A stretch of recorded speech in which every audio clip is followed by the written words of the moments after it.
Les contes de la Bécasse, de Guy de Maupassant. Le premier de ces contes, qui a donné son titre au recueil, dévoile en fait le procédé littéraire par lequel les contes suivants sont rassemblés.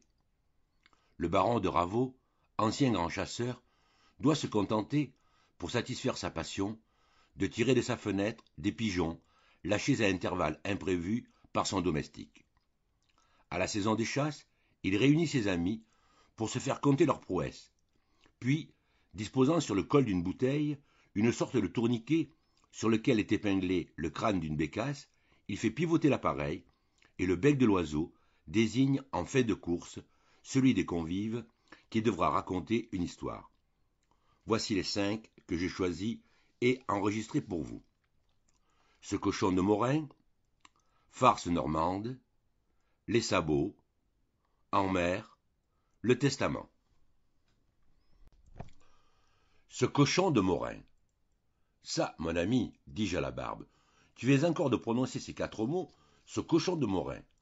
Pourquoi diable n'ai-je jamais entendu parler de ce Morin sans qu'on le traitât de cochon?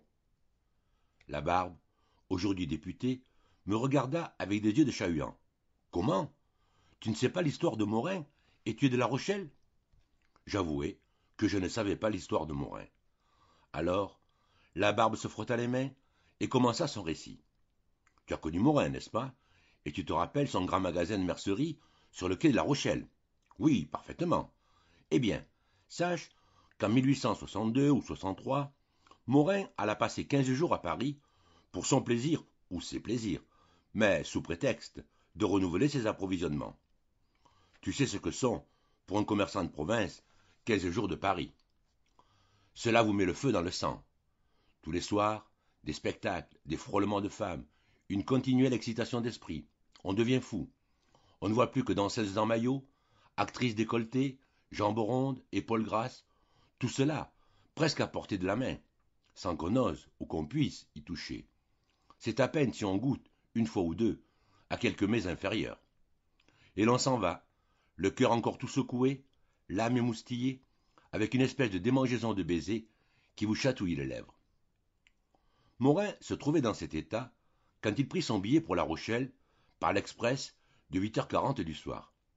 Il se promenait, plein de regrets et de troubles, dans la grande salle commune du chemin de fer d'Orléans, quand il s'arrêta net, devant une jeune femme qui embrassait une vieille dame.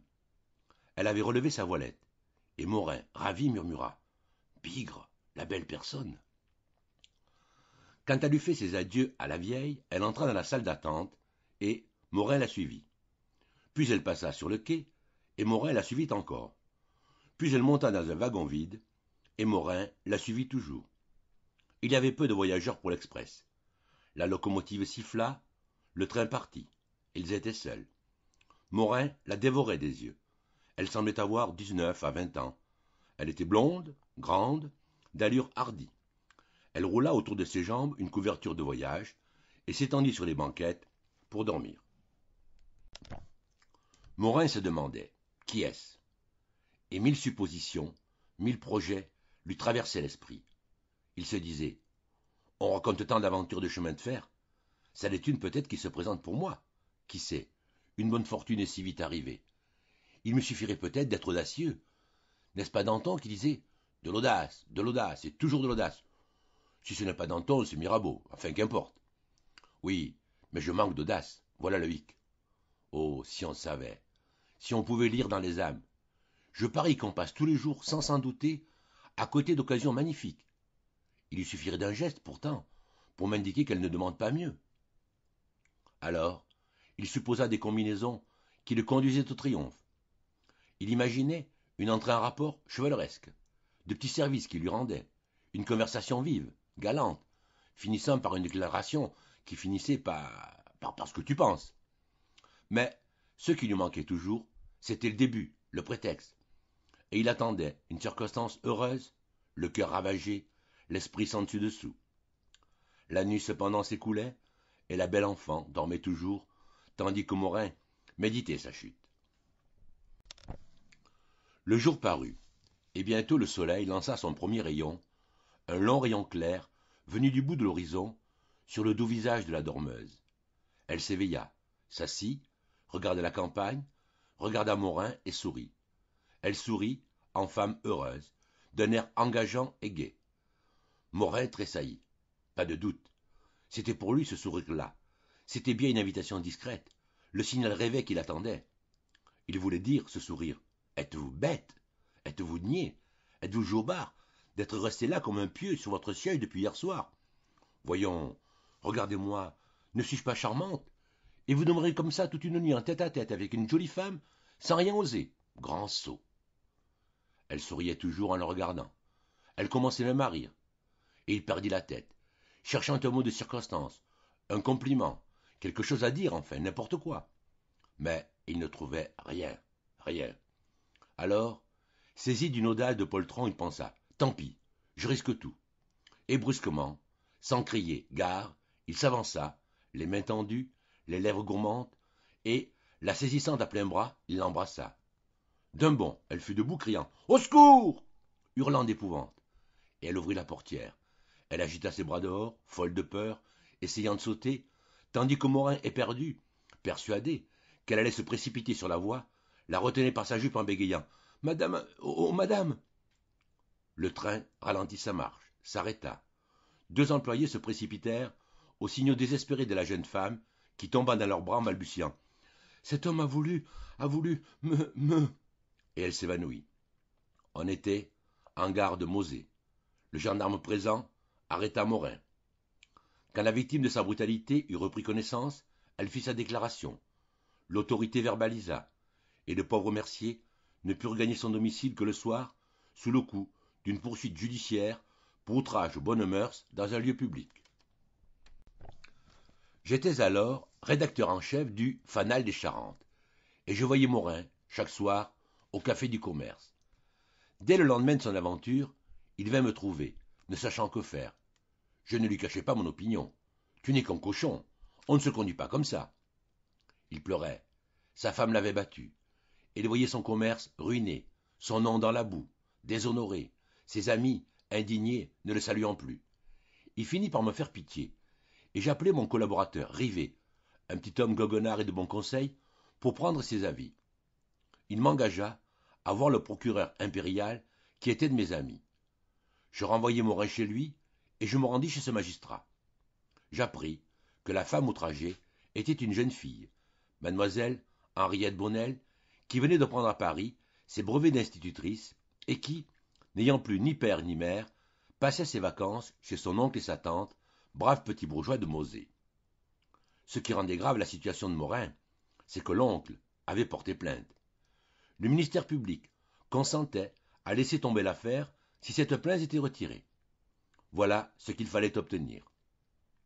Je retournai chez Morin. Je le trouvai dans son lit, malade d'émotion et de chagrin. Sa femme, une grande gaillarde, osseuse et barbue, le maltraitait sans repos. Elle m'introduisit dans la chambre en me criant par la figure « Vous venez voir ce cochon de Morin? Tenez, le voilà le coco !» Elle se planta devant le lit, les poings sur les hanches. J'exposai la situation, et il me supplia d'aller trouver la famille. La mission était délicate. Cependant, je l'acceptai.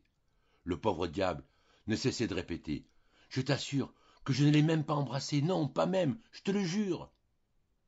Je répondis « C'est égal, tu n'es qu'un cochon. » Et je pris 1000 francs qu'il m'abandonna pour les employer comme je le jugerais convenable.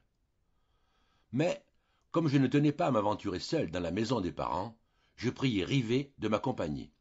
Il y consentit, à la condition qu'on partirait immédiatement, car il avait, le lendemain dans l'après-midi, une affaire urgente à La Rochelle. Et 2 heures plus tard, nous sonnions à la porte d'une jolie maison de campagne. Une belle jeune fille vint nous ouvrir. C'était elle, assurément.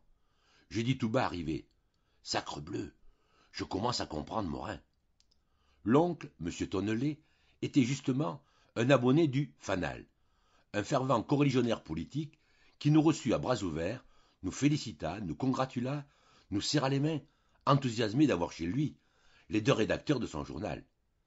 Rivet me souffla dans l'oreille. Je crois que nous pourrons arranger l'affaire de ce cochon de Morin. La nièce s'était éloignée, et j'abordai la question délicate. J'agitai le spectre du scandale. Je fis valoir la dépréciation inévitable que subirait la jeune personne après le bruit d'une pareille affaire, car on ne croirait jamais à un simple baiser. Le bonhomme semblait indécis, mais il ne pouvait rien décider sans sa femme, qui ne rentrerait que tard dans la soirée. Tout à coup, il poussa un cri de triomphe. « Tenez, j'ai une idée excellente, je vous tiens et je vous garde. Vous allez dîner et coucher ici tous les deux, et quand ma femme sera revenue, j'espère que nous nous entendrons. » Rivet résistait, mais le désir de tirer d'affaire ce cochon de Morin le décida, et nous acceptâmes l'invitation. L'oncle se leva, radieux, appela sa nièce, et nous proposa une promenade dans sa propriété, en proclamant « À ce soir, les affaires sérieuses !» Rivet et lui se mirent à parler politique. Quant à moi, je me trouvai bientôt, à quelques pas en arrière, à côté de la jeune fille. Elle était vraiment charmante, charmante. Avec des précautions infinies, je commençai à lui parler de son aventure pour tâcher de m'en faire une alliée. Mais elle ne parut pas confuse le moins du monde. Elle m'écoutait de l'air d'une personne qui s'amuse beaucoup. Je lui disais « Songez donc, mademoiselle, à tous les ennuis que vous aurez. Il vous faudra comparaître devant le tribunal, affronter les regards malicieux, parler en face de tout ce monde, raconter publiquement cette triste scène du wagon. Voyons, entre nous, n'auriez-vous pas mieux fait de ne rien dire, de remettre à sa place ce polisson sans appeler les employés, et de changer simplement de voiture ?» Elle se mit à rire. « C'est vrai ce que vous dites, mais que voulez-vous? J'ai eu peur, et quand on a peur, on ne raisonne plus. Après avoir compris la situation, j'ai bien regretté mes cris, mais il était trop tard. Songez aussi que cet imbécile s'est jeté sur moi comme un furieux, sans prononcer un mot, avec une figure de fou. Je ne savais même pas ce qu'il me voulait. » Elle me regardait en face, sans être troublée ou intimidée. Je me disais, mais c'est une gaillarde, cette fille. Je comprends que ce cochon de Morin se soit trompé. Je repris en badinant. Voyons, mademoiselle, avouez qu'il était excusable, car enfin, on ne peut pas se trouver en face d'une aussi belle personne que vous, sans éprouver le désir absolument légitime de l'embrasser. Elle rit plus fort, toutes les dents au vent. Entre le désir et l'action, monsieur, il y a place pour le respect. La phrase était drôle, bien que peu claire. Je demandai brusquement, eh bien voyons, si je vous embrassais, moi, maintenant, qu'est-ce que vous feriez? Elle s'arrêta pour me considérer du haut en bas, puis elle dit tranquillement, oh, vous, ce n'est pas la même chose. Je le savais bien, parbleu, que ce n'était pas la même chose, puisqu'on m'appelait, dans toute la province, le beau Labarbe. J'avais 30 ans, alors. Mais je demandai, pourquoi ça? Elle haussa les épaules et répondit, tiens, parce que vous n'êtes pas aussi bête que lui. Puis elle ajouta, en me regardant en dessous, ni aussi laid. Avant qu'elle ait pu faire un mouvement pour m'éviter, je lui avais planté un bon baiser sur la joue. Elle sauta de côté, mais trop tard. Puis elle dit, eh bien, vous n'êtes pas gêné non plus, vous. Mais ne recommencez pas ce jeu-là. Je pris un air humble et je dis à mi-voix, oh, mademoiselle, quant à moi, si j'ai un désir au cœur, c'est de passer devant un tribunal pour la même cause que Morin. Elle demanda à son tour, pourquoi ça? Je la regardai au fond des yeux sérieusement. Parce que vous êtes une des plus belles créatures qui soient. Parce que ce serait pour moi un brevet, un titre, une gloire, que d'avoir voulu vous violenter. Parce qu'on dirait, après vous avoir vu, tiens, Labarbe n'a pas volé ce qui lui arrive, mais il a de la chance tout de même. Elle se remit à rire de tout son cœur. Êtes-vous drôle? Elle n'avait pas fini le mot drôle, que je la tenais à plein bras, et je lui jetai des baisers voraces partout où je trouvais une place, dans les cheveux, sur le front, sur les yeux, sur la bouche parfois, sur les joues, par toute la tête, dont elle découvrait toujours, malgré elle, un coin pour garantir les autres. À la fin, elle se dégagea, rouge et blessée. Vous êtes un grossier, monsieur, et vous me faites repentir de vous avoir écouté. Je lui saisis la main, un peu confus, balbutiant. Pardon, pardon, mademoiselle, je vous ai blessé, j'ai été brutal. Ne m'en voulez pas. Si vous saviez. Je cherchai vainement une excuse. Elle prononça au bout d'un moment. Je n'ai rien à savoir, monsieur. Mais j'avais trouvé. Je m'écriai. Mademoiselle, voici 1 an que je vous aime. Elle fut vraiment surprise et releva les yeux. Je repris. Oui, mademoiselle, écoutez-moi. Je ne connais pas Morin, et je me moque bien de lui. Peu m'importe qu'il aille en prison et devant les tribunaux. Je vous ai vu ici, l'an passé. Vous étiez là-bas, devant la grille. J'ai reçu une secousse en vous apercevant, et votre image ne m'a plus quitté. Croyez-moi, ou ne me croyez pas, peu m'importe. Je vous ai trouvé adorable. Votre souvenir me possédait. J'ai voulu vous revoir. J'ai saisi le prétexte de cette bête de Morin, et me voici. Les circonstances m'ont fait passer les bornes. Pardonnez-moi, je vous en supplie, pardonnez-moi. Elle guettait la vérité dans mon regard, prête à sourire de nouveau, et elle murmura, blagueur. Je levai la main, et d'un ton sincère, je crois même que j'étais sincère. Je vous jure que je ne mens pas. Elle dit simplement, allons donc. Nous étions seuls, tout seuls, Rivet et l'oncle ayant disparu dans les allées tournantes. Et je lui fis une vraie déclaration, longue, douce, en lui pressant et lui baisant les doigts. Elle écoutait cela, comme une chose agréable et nouvelle, sans bien savoir ce qu'elle en devait croire. Je finissais par me sentir troublé, par penser ce que je disais. J'étais pâle, oppressé, frissonnant, et, doucement, je lui pris la taille. Je lui parlais tout bas dans les petits cheveux frisés de l'oreille. Elle semblait morte, tant elle restait rêveuse. Puis, sa main rencontra la mienne et la serra. Je pressai lentement sa taille, d'une étreinte tremblante et toujours grandissante. Elle ne remuait plus du tout. J'effleurai sa joue de ma bouche, et tout à coup mes lèvres, sans chercher, trouvèrent les siennes. Ce fut un long, long baiser. Et il aurait encore duré longtemps si je n'avais entendu hum à quelques pas derrière moi. Elle s'enfuit à travers un massif. Je me retournai et j'aperçus Rivet qui me rejoignait. Il se campa au milieu du chemin et sans rire. Eh bien, c'est comme ça que tu arranges l'affaire de ce cochon de Morin. Je répondis avec fatuité. On fait ce qu'on peut, mon cher. Et l'oncle, qu'en as-tu obtenu? Moi, je réponds de la nièce. Rivet déclara. J'ai été moins heureux, avec l'oncle. Et je lui pris le bras pour entrer. Le dîner acheva de me faire perdre la tête. J'étais à côté d'elle, et ma main sans cesse rencontrait sa main sous la nappe. Mon pied pressait son pied. Nos regards se joignaient, se mêlaient. On fit ensuite un tour au clair de lune, et je lui murmurai dans l'âme toutes les tendresses qui me montaient du cœur. Je la tenais serrée contre moi, l'embrassant à tout moment, mouillant mes lèvres aux siennes. Devant nous, l'oncle et Rivet discutaient. Leurs ombres les suivaient gravement sur le sable des chemins. On rentra. Et bientôt, l'employé du télégraphe apporta une dépêche de la tante, annonçant qu'elle ne reviendrait que le lendemain matin, à 7 heures, par le premier train.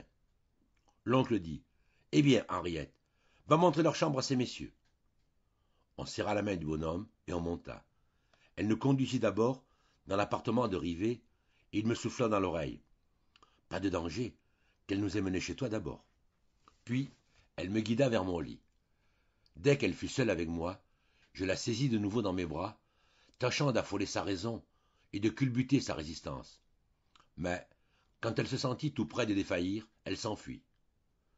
Je me glissai entre mes draps, très contrarié, très agité, et très penaud, sachant bien que je ne dormirais guère, cherchant quelle maladresse j'avais pu commettre, quand on heurta doucement ma porte. Je demandai « Qui est là ?» Une voix légère répondit « Moi !» Je me vêtis à la hâte. J'ouvris, elle entra. « J'ai oublié, dit-elle, de vous demander ce que vous prenez le matin. Du chocolat, du thé ou du café ?» Je l'avais enlacée impétueusement, la dévorant de caresses, bégayant « Je prends, je prends, je prends !» Mais elle me glissa entre les bras, souffla ma lumière et disparut. Je restai seul, furieux, dans l'obscurité, cherchant des allumettes, n'en trouvant pas. J'en découvris enfin, et je sortis dans le corridor, à moitié fou, mon beau jour à la main. Qu'allais-je faire? Je ne raisonnais plus. Je voulais la trouver, je la voulais. Et je fis quelques pas, sans réfléchir à rien. Puis, je pensai brusquement. Mais, si j'entre chez l'oncle, que dirais-je? Et je demeurai immobile, le cerveau vide, le cœur battant. Au bout de plusieurs secondes, la réponse me vint. Parbleu, je dirais que je cherchais la chambre de Rivet, pour lui parler d'une chose urgente. et je me mis à inspecter les portes, m'efforçant de découvrir la sienne à elle. Mais rien ne pouvait me guider. Au hasard, je pris une clé que je tournai. J'ouvris, j'entrai. Harriet, assise dans son lit, effarée, me regardait.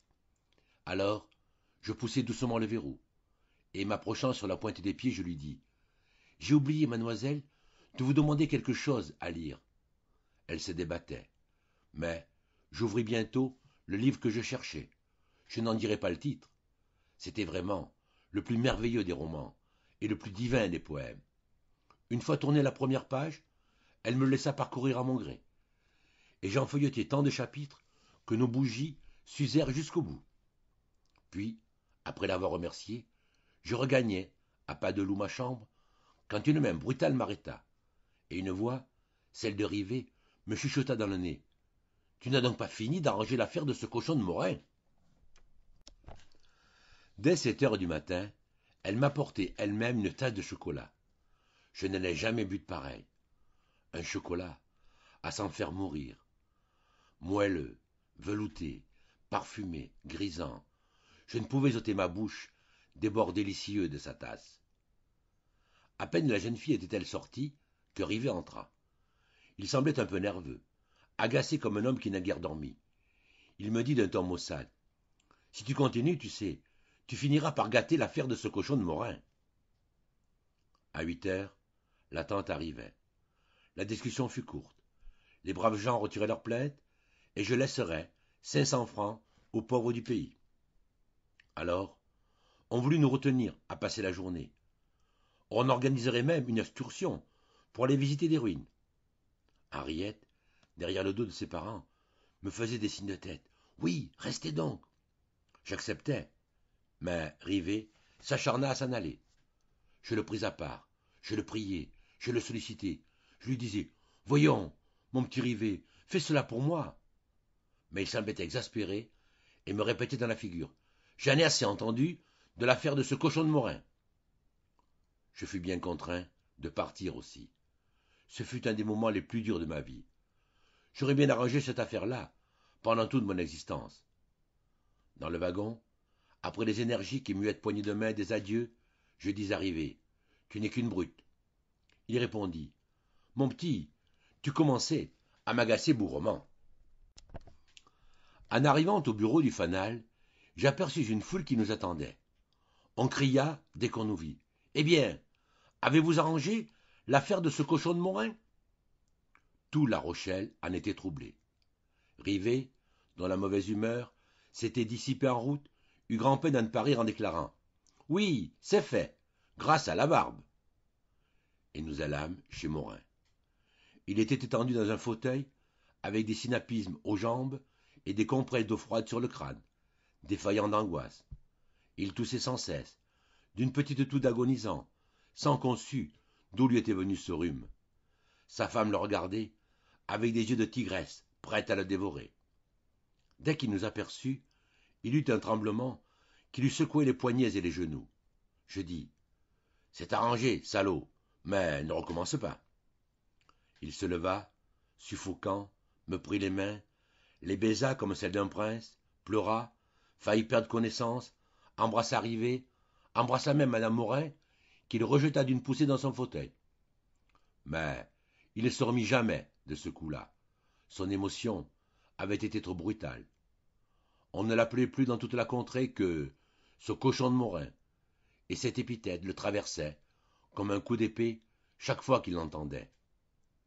Quand un voyou dans la rue criait « Cochon !», il retournait la tête par instinct. Ses amis le criblaient de plaisanteries horribles, lui demandant, chaque fois qu'il mangeait du jambon : « Est-ce du tien ?» Il mourut 2 ans plus tard. Quant à moi, me présentant à la députation, en 1875, j'allais faire une visite intéressée au nouveau notaire de Tousserre, maître Belloncle. Une grande femme opulente et belle me reçut. « Vous ne me reconnaissez pas ?» dit-elle. Je balbutiai. « Mais non, madame. »« Henriette Bonnel ?»« Ah !» Et je me sentis devenir pâle. Elle semblait parfaitement à son aise et souriait en me regardant. Dès qu'elle m'eut laissé seule avec son mari, il me prit les mains, les serrant et les broyait. Voici longtemps, cher monsieur, que je veux aller vous voir. Ma femme m'a tant parlé de vous. Je sais, oui, je sais, en quelles circonstances douloureuses vous l'avez connu. Je sais aussi, comme vous avez été parfait, plein de délicatesse, de tact, de dévouement dans l'affaire. Il hésita, puis prononça plus bas, comme s'il eût articulé un mot grossier. Dans l'affaire de ce cochon de Morin.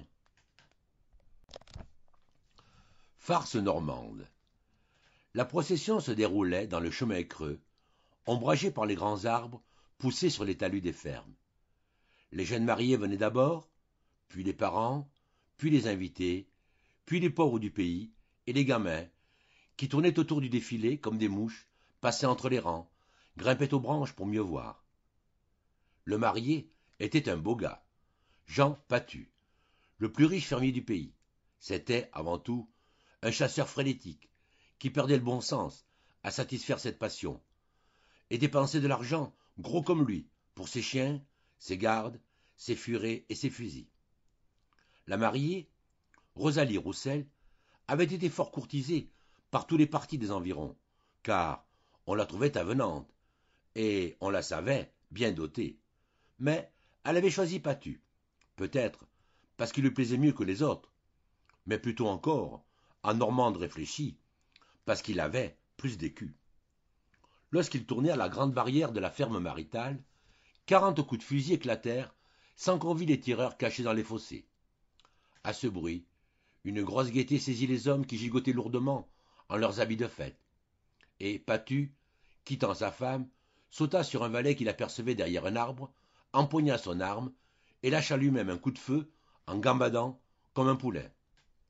Puis, on se remit en route, sous les pommiers déjà lourds de fruits, à travers l'herbe haute, au milieu des veaux qui regardaient de leurs gros yeux, se levaient lentement et restaient debout, le mufle tendu vers la noce.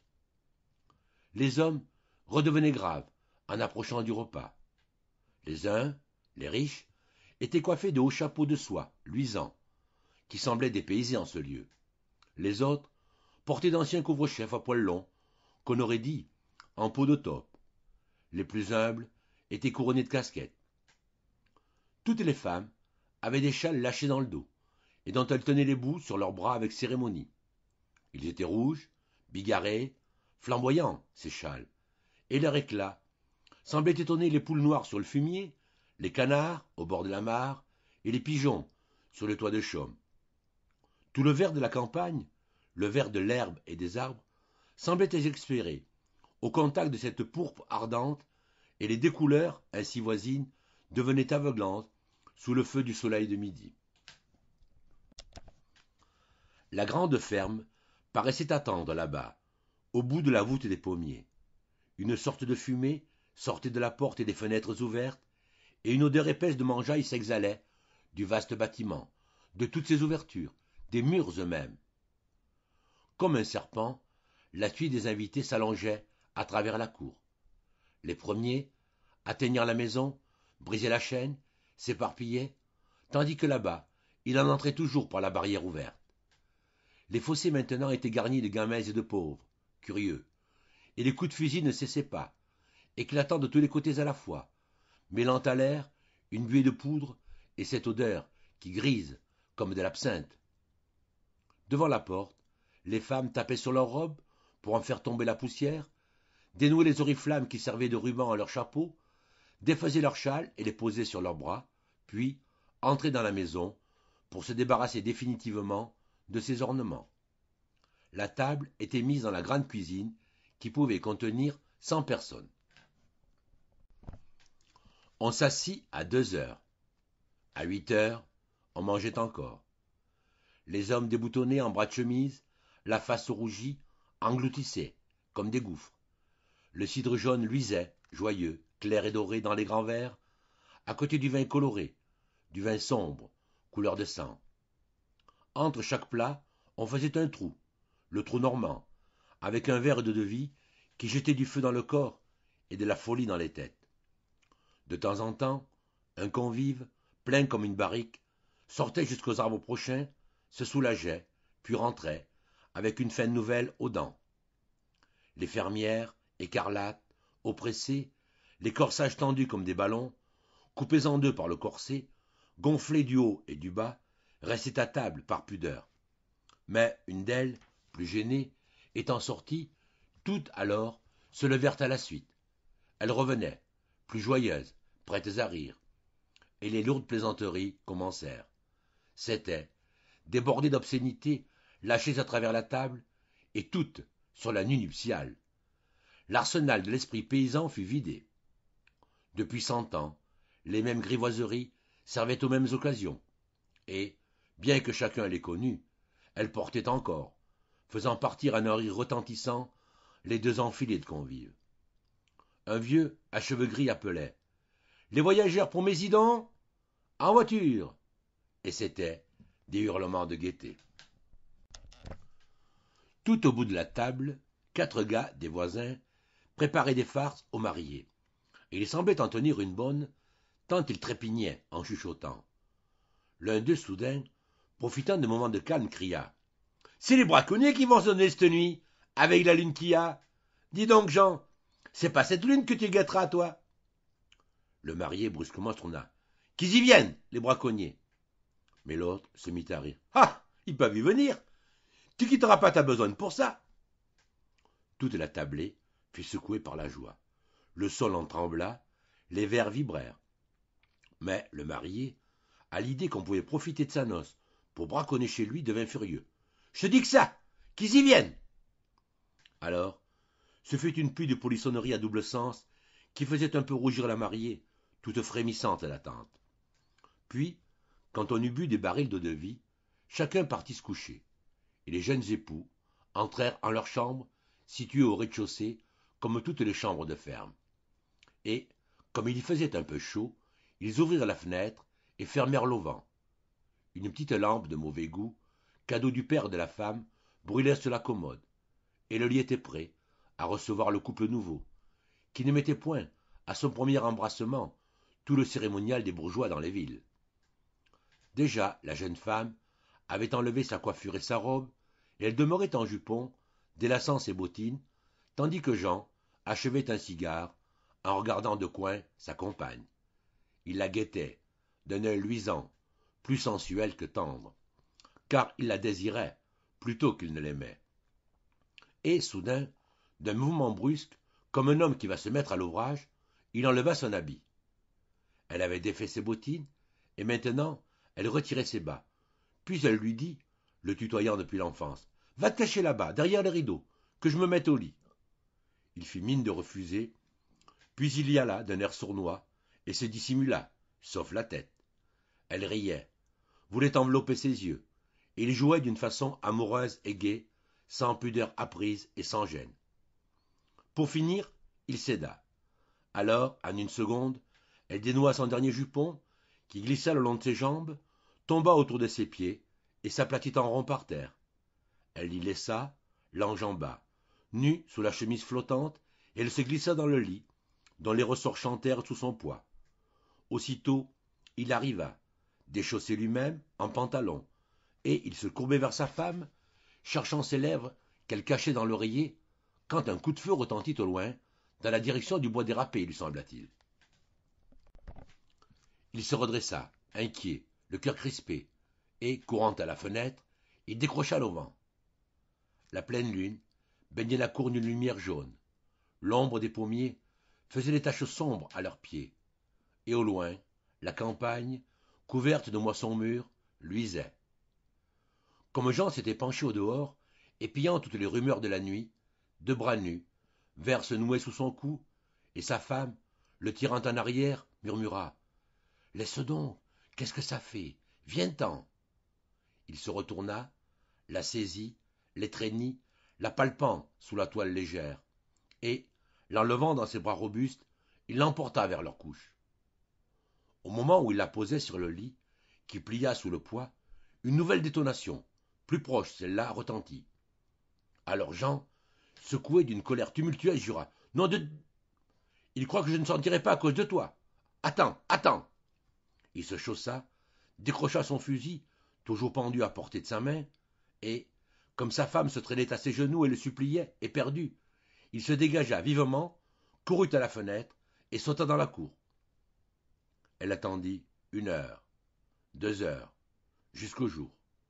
Son mari ne rentra pas. Alors, elle perdit la tête, appela, raconta la fureur de Jean et sa course après les braconniers.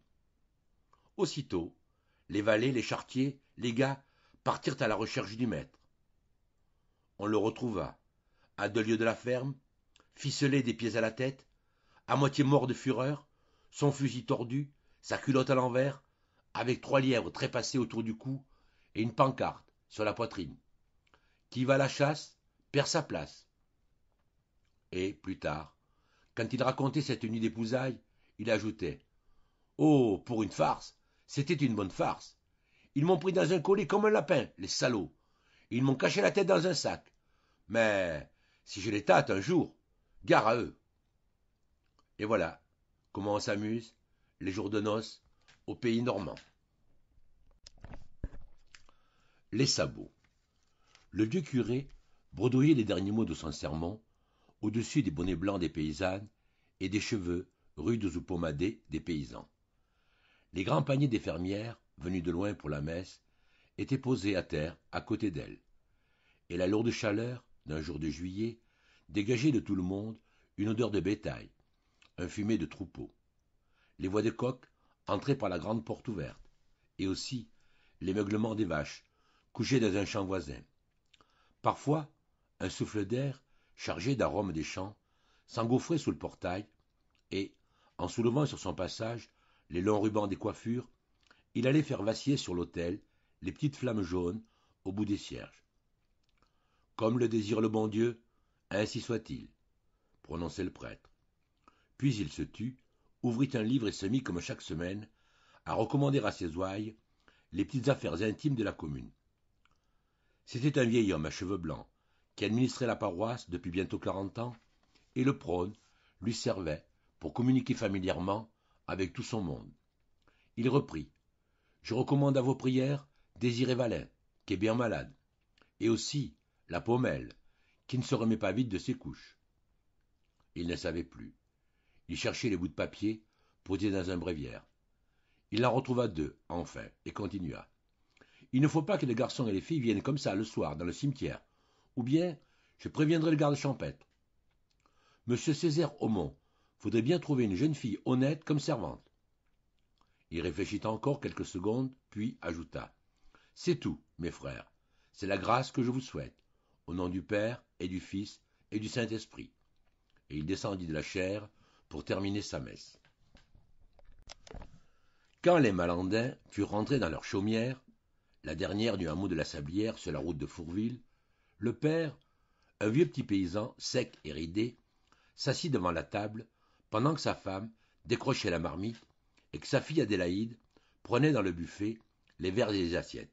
Et il dit « Ça serait peut-être bon, cette place chez Maître Aumont, vu que le voilà veuf, que ça brûle pas, qu'il est seul, et qu'il a de quoi.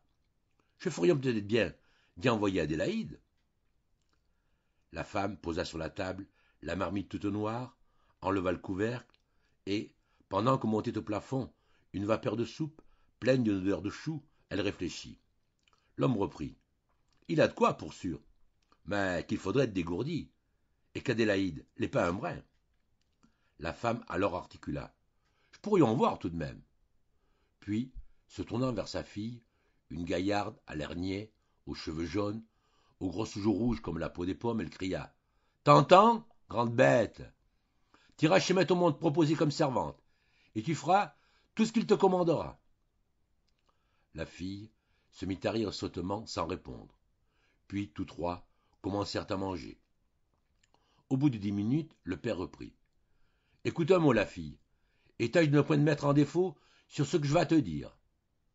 Et lui traça, en termes lents et minutieux, toute une règle de conduite, prévoyant les moindres détails, la préparant à cette conquête d'un vieux veuf, mal avec sa famille. La mère avait cessé de manger pour écouter, et elle demeurait, la fourchette à la main, les yeux sur son homme et sur sa fille tour à tour, suivant cette instruction avec une attention concentrée et muette. Adélaïde restait inerte, le regard errant et vague, docile et stupide. Dès que le repas fut terminé, la mère lui fit mettre son bonnet et elles partirent toutes deux pour aller trouver M. Césaire Aumont.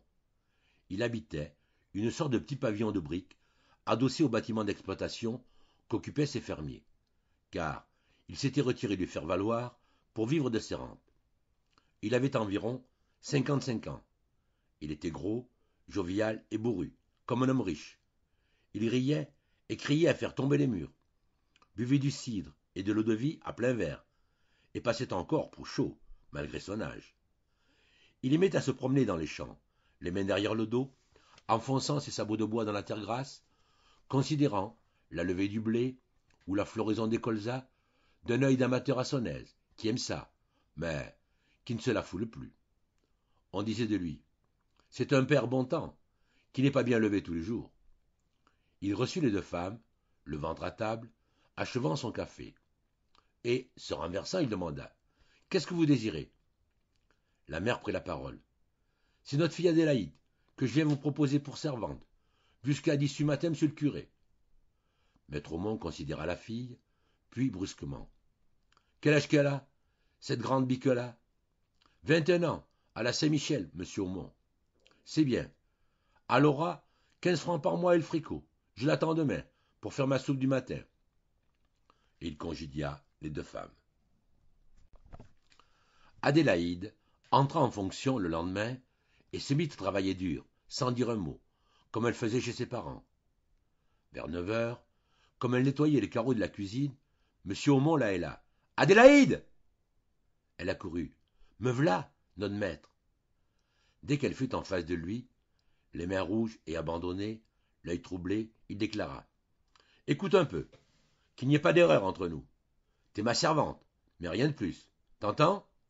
Nous ne mêlerons point nos sabots. »« Oui, notre maître. »« Chacun sa place, ma fille. T'as ta cuisine, j'ai ma salle.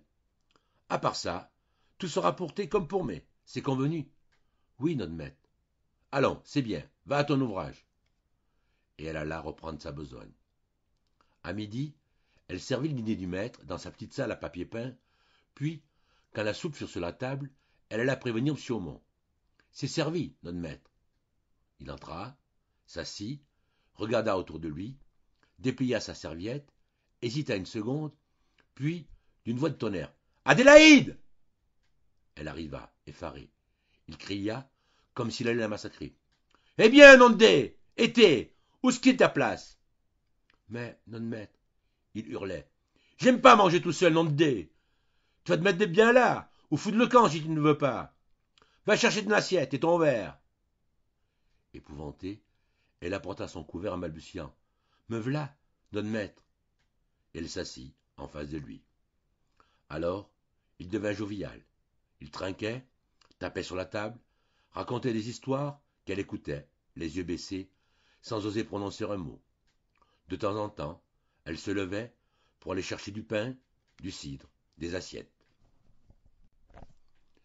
En apportant le café, elle ne déposa qu'une tasse devant lui. Alors, repris de colère, il grogna. « Eh bien, et pour thé ?»« Je n'en prends point, notre maître. »« Pourquoi que tu n'en prends point ? » ?»« Parce que je l'aime point. » Alors, il éclata de nouveau. « J'aime pas prendre mon café tout seul, nom de deux. Si tu ne veux pas te mettre à en prendre du tout, tu vas foutre le camp, nom de deux. Va chercher une tasse, et plus vite que ça. » Elle alla chercher une tasse, se rassit, goûta la noire liqueur, fit la grimace, mais, sous l'œil furieux du maître, avala jusqu'au bout.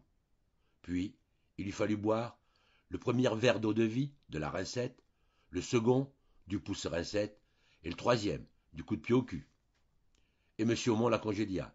« Va laver ta vaisselle maintenant, t'es une bonne fille. » Il en fit de même au dîner.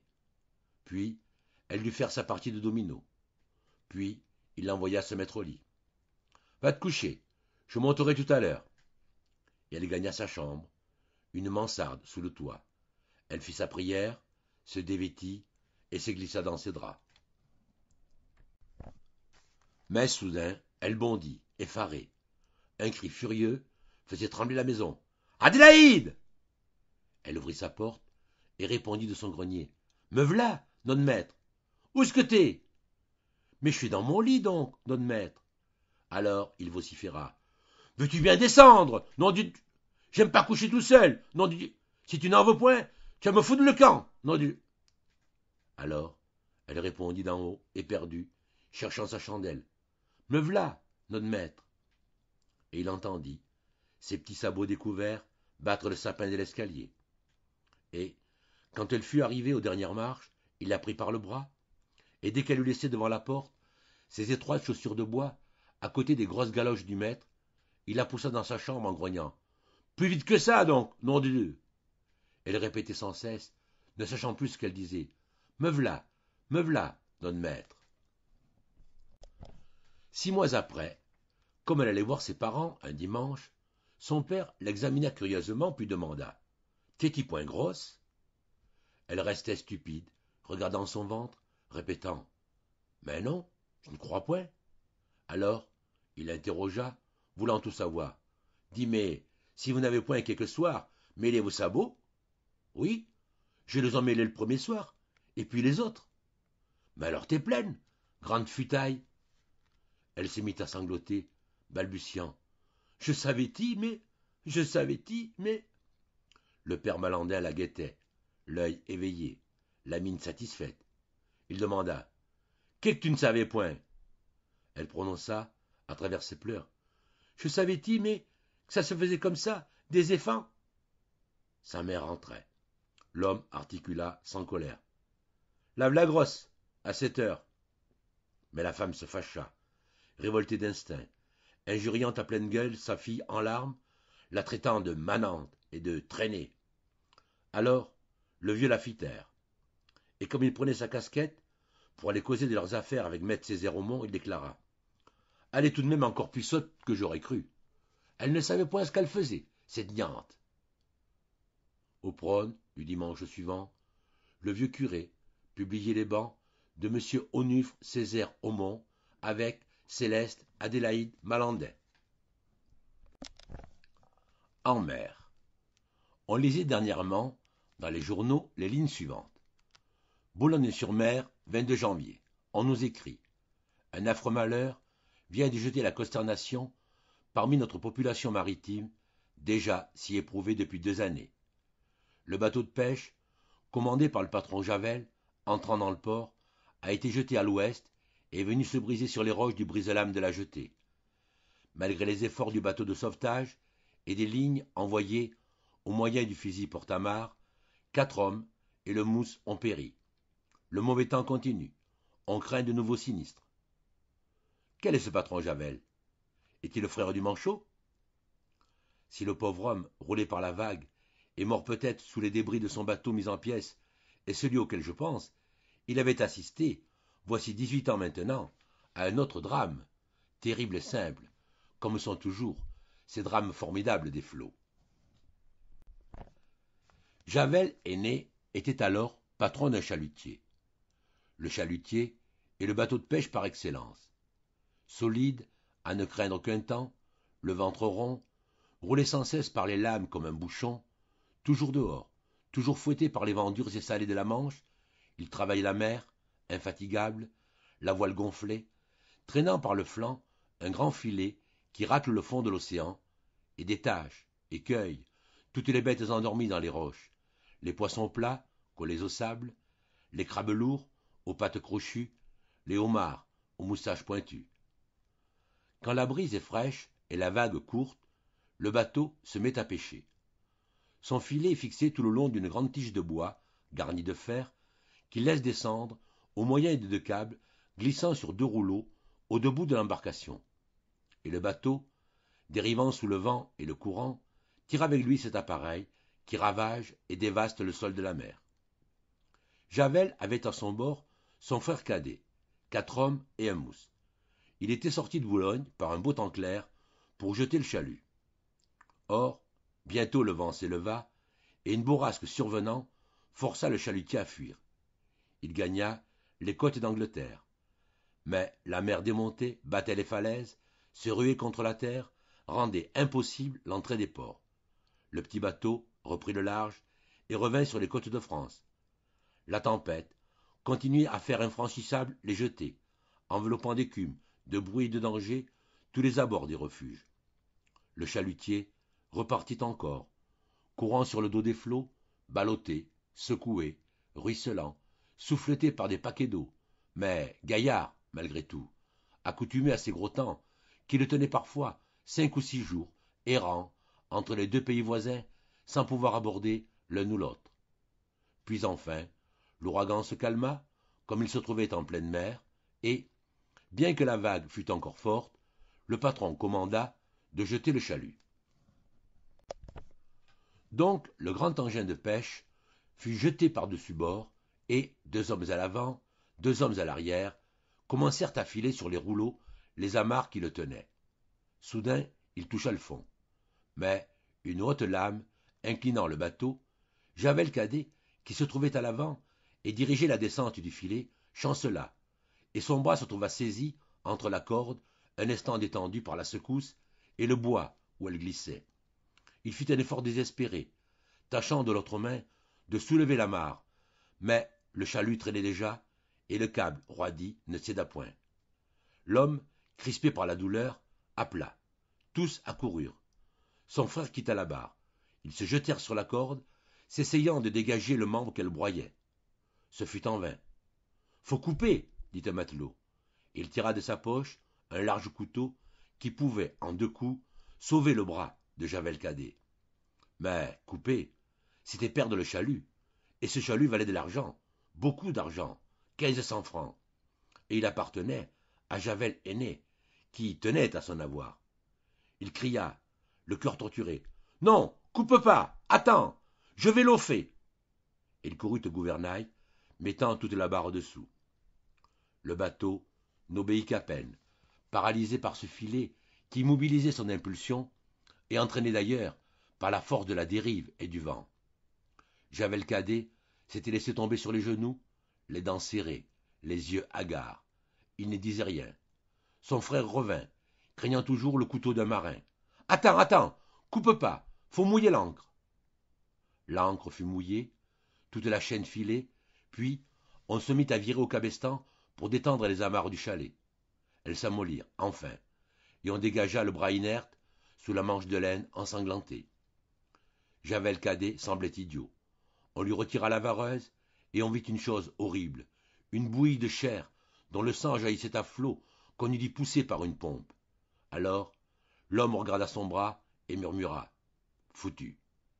Puis, comme l'hémorragie faisait une mare sur le pont du bateau, un des matelots cria « Il va se vider. Faut nouer la veine !» Alors, ils prirent une grosse ficelle brune et goudronnée, et, en laçant le membre au-dessus de la blessure, ils serrèrent de toute leur force. Les jets de sang s'arrêtèrent peu à peu, et finirent par cesser tout à fait. Javel Cadet se leva, son bras pendait à son côté. Il le prit de l'autre main, le souleva, le tourna, le secoua. Tout était rompu, les os cassés. Les muscles seuls retenaient ce morceau de son corps. Il le considérait d'un œil morne, réfléchissant. Puis, il s'assit sur une voile pliée, et les camarades lui conseillèrent de mouiller sans cesse la blessure pour empêcher le mal noir. On mit un seau auprès de lui, et de minute en minute, il puisait dedans, au moyen d'un verre, et baignait l'horrible plaie en laissant couler dessus un petit filet d'eau claire. « Tu serais mieux en bas, lui dit son frère. Il descendit, mais au bout d'une heure, il remonta, ne se sentant pas bien tout seul. Et puis, il préférait le grand air. Il se rassit sur sa voile et recommença à bassiner son bras. La pêche était bonne. Les larges poissons à ventre blanc gisaient à côté de lui, secoués par des spasmes de mort. Il les regardait, sans cesser d'arroser ses chairs écrasées. Comme on allait regagner Boulogne, un nouveau coup de vent se déchaîna, et le petit bateau recommença sa course folle, bondissant et culbutant, secouant le triste blessé. La nuit vint. Le temps fut gros, jusqu'à l'aurore.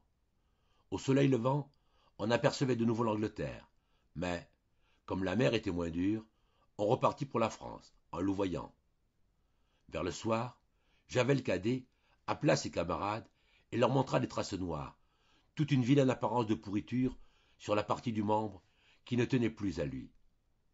Les matelots regardaient, disant leur avis. Ce pourrait bien être le noir, pensait l'un. Faudrait de l'eau salée là-dessus, déclarait un autre. On apporta donc de l'eau salée et on en versa sur le mal. Le blessé devint livide, grinça des dents, se tordit un peu, mais il ne cria pas.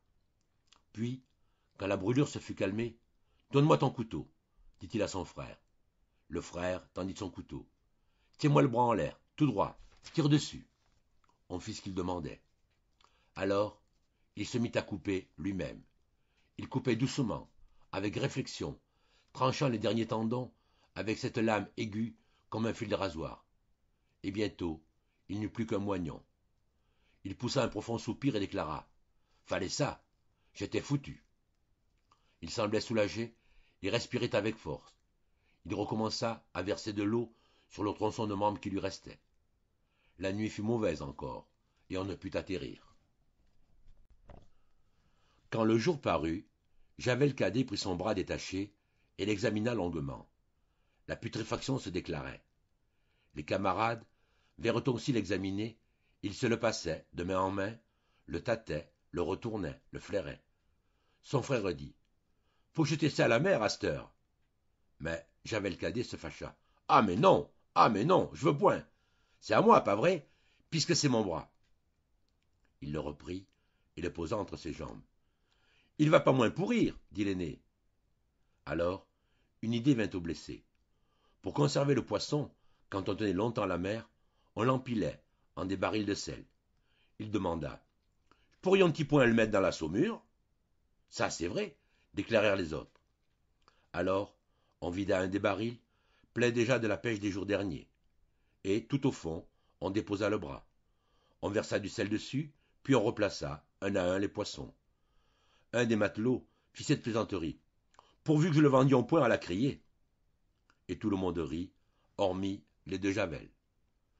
Le vent soufflait toujours. On louvoya encore en vue de Boulogne jusqu'au lendemain 10 heures. Le blessé continuait sans cesse à jeter de l'eau sur sa plaie. De temps en temps, il se levait et marchait d'un bout à l'autre du bateau. Son frère, qui tenait la barre, le suivait de l'œil, en hochant la tête. On finit par rentrer au port. Le médecin examina la blessure et la déclara en bonne voie. Il fit un pansement complet et ordonna le repos. Mais Javel ne voulut pas se coucher sans avoir repris son bras, et il retourna bien vite au port pour retrouver le baril qu'il avait marqué d'une croix. On le vida devant lui, il ressaisit son membre, bien conservé dans la saumure, ridé, rafraîchi. Il l'enveloppa dans une serviette emportée à cette intention et rentra chez lui. Sa femme et ses enfants examinèrent longuement ce débris du père, tâtant les doigts, enlevant les brins de sel restés sous les ongles. Puis on fit venir le menuisier pour un petit cercueil. Le lendemain, l'équipage complet du chalutier suivit l'enterrement du bras détaché. Les deux frères, côte à côte, conduisaient le deuil. Le sacristain de la paroisse tenait le cadavre sous son aisselle. Javel Cadet cessa de naviguer. Il obtint un petit emploi dans le port et, quand il parlait plus tard de son accident, il confiait, tout bas, à son auditeur. « Si le frère avait voulu couper le chalut, j'aurais encore mon bras, pour sûr. Mais il était regardant, à son bien. » Le testament. Je connaissais ce grand garçon qui s'appelait René de Bourneval.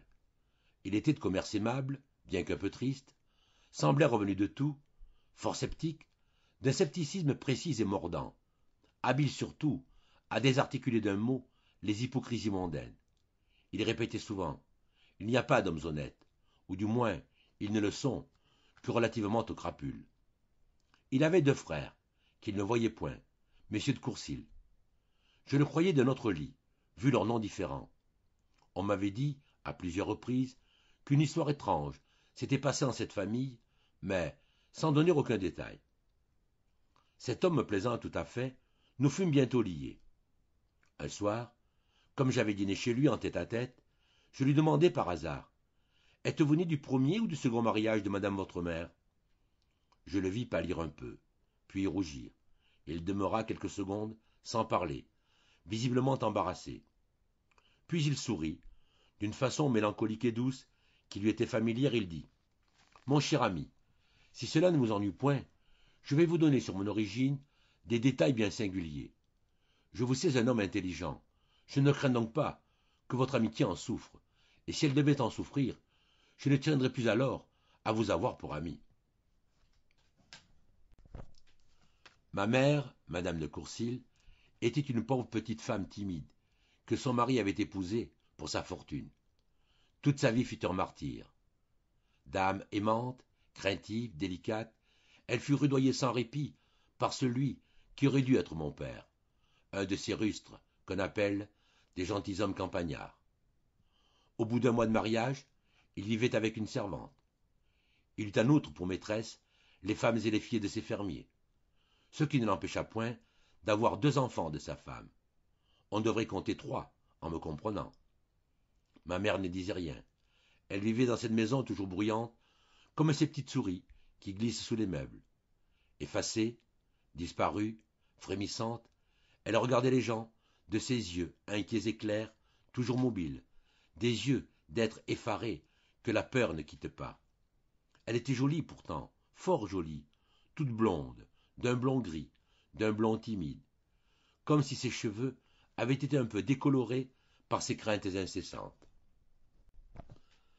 Parmi les amis de M. de Courcils, qui venaient constamment au château, se trouvait un ancien officier de cavalerie, veuf, homme redouté, tendre et violent, capable des résolutions les plus énergiques, M. de Bourneval, dont je porte le nom. C'était un grand gaillard, maigre, avec de grosses moustaches noires. Je lui ressemble beaucoup. Cet homme avait lu, et ne pensait nullement, comme monsieur de sa classe. Son arrière-grand-mère avait été une amie du Jean-Jacques Rousseau, et on eût dit qu'il avait hérité quelque chose de cette liaison d'une ancêtre. Il savait par cœur le contrat social, la Nouvelle Louise, et tous ces livres philosophants qui ont préparé de loin le futur bouleversement de nos antiques usages, de nos préjugés, de nos lois surannées, de notre morale imbécile. Il aima ma mère, paraît-il, et en fut aimé. Cette liaison demeura tellement secrète que personne ne la soupçonna. La pauvre femme, délaissée et triste, dut s'attacher à lui d'une façon désespérée, et prendre, dans son commerce, toutes ses manières de penser, des théories de libre sentiment, des audaces d'amour indépendant. Mais, comme elle était si craintive qu'elle n'osait jamais parler haut, tout cela fut refoulé, condensé, pressé en son cœur, qui ne s'ouvrit jamais. Mes 2 frères étaient durs pour elle, comme leur père, ne la caressaient point, et, habitués à ne l'avoir compté pour rien dans la maison, la traitaient un peu comme une bonne. Je fus le seul de ses fils qu'il aima vraiment et qu'elle aima. Elle mourut. J'avais alors 18 ans. Je dois ajouter, pour que vous compreniez ce qui va suivre, que son mari était doté d'un conseil judiciaire, qu'une séparation de biens avait été prononcée au profit de ma mère, qui avait conservé, grâce aux artifices de la loi et au dévouement intelligent d'un notaire, le droit de texter à sa guise.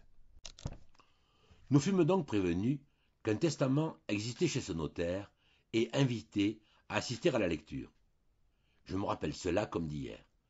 Ce fut une scène grandiose, dramatique, burlesque, surprenante, amenée par la révolte posthume de cette morte, par ce cri des libertés, cette revendication du fond de la tombe de cette martyre, écrasée par nos mœurs durant sa vie, et qui jetait, de son cercueil clos, un appel désespéré vers l'indépendance. Celui qui se croyait mon père, un gros homme sanguin, éveillant l'idée d'un boucher, et mes 2 frères, 2 forts garçons de 20 et 22 ans, attendaient tranquilles sur leur siège. M. de Bourneval, invité à se présenter, entra et se plaça derrière moi. Il était serré dans sa redingote, fort pâle.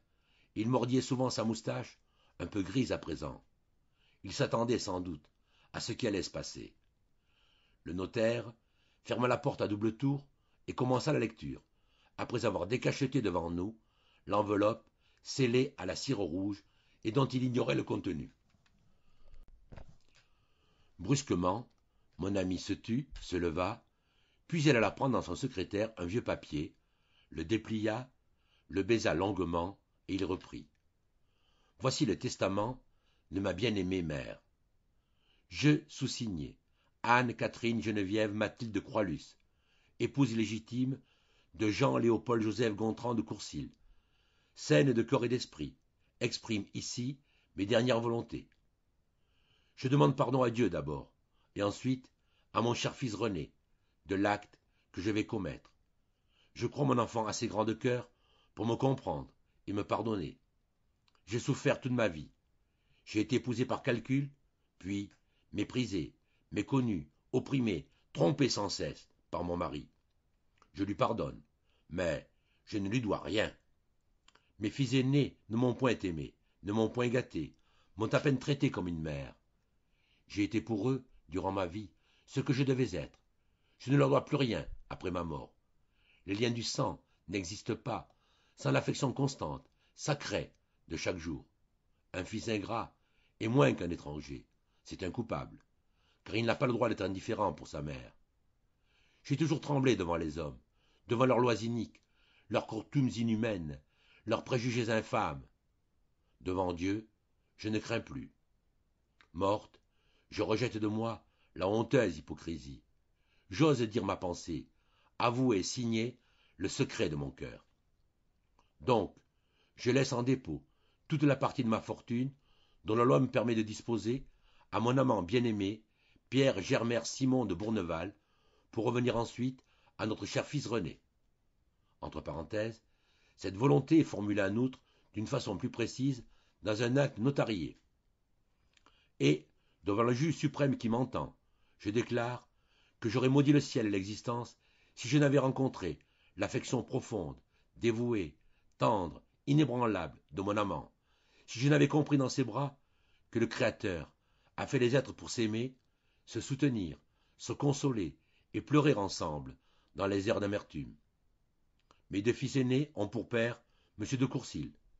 René seul doit la vie à M. de Bourneval. Je prie le maître des hommes et de leur destinée de placer au-dessus des préjugés sociaux le père et le fils, de les faire s'aimer jusqu'à leur mort et m'aimer encore dans mon cercueil. Tels sont ma dernière pensée et mon dernier désir. Mathilde de Croixluce. M. de Courcils s'était levé. Il cria. C'est là le testament d'une folle. Alors, M. de Bourneval fit un pas et déclara d'une voix forte, d'une voix tranchante. Moi, Simon de Bourneval, je déclare que cet écrit ne renferme que la stricte vérité. Je suis prêt à le soutenir devant n'importe qui, et à le prouver même par des lettres que j'ai. Alors M. de Courcils marcha vers lui. Je crus qu'ils allaient se colleter. Ils étaient là, grands tous deux, l'un gros, l'autre maigre, frémissant. Le mari de ma mère articula en bégayant. « Vous êtes un misérable !» L'autre prononça du même ton vigoureux et sec. « Nous nous retrouverons autre part, monsieur. Je vous aurais déjà souffleté et provoqué depuis longtemps, si je n'avais tenu avant tout à la tranquillité durant sa vie de la pauvre femme que vous avez tant fait souffrir. » Puis il se tourna vers moi. « Vous êtes mon fils. Voulez-vous me suivre? Je n'ai pas le droit de vous emmener, mais je le prends, si vous voulez bien m'accompagner. » Je lui serrai la main sans répondre, et nous sommes sortis ensemble. J'étais, certes, aux trois quarts fou. 2 jours plus tard, M. de Bourneval tué en duel M. de Courcils. Mes frères, par crainte d'un affreux scandale, se sont tus. Je leur ai cédé, et ils ont accepté, la moitié de la fortune laissée par ma mère. J'ai pris le nom de mon père véritable, renonçant à celui que Lola me donnait, et qui n'était pas le mien. M. de Bourneval est mort depuis 5 ans. Je ne suis point encore consolé. Il se leva, fit quelques pas, et, se plaçant en face de moi. Eh bien, je dis que le testament de ma mère est une des choses les plus belles, les plus loyales, les plus grandes qu'une femme puisse accomplir. N'est-ce pas votre avis? Je lui tendis les 2 mains. Oui, certainement, mon ami. Parmi les autres contes que je n'ai pas enregistrés, je vous recommande vivement la lecture des 5 dont le titre suit. Pierrot, Auchan, un coq chanta, un fils, et enfin Saint-Antoine.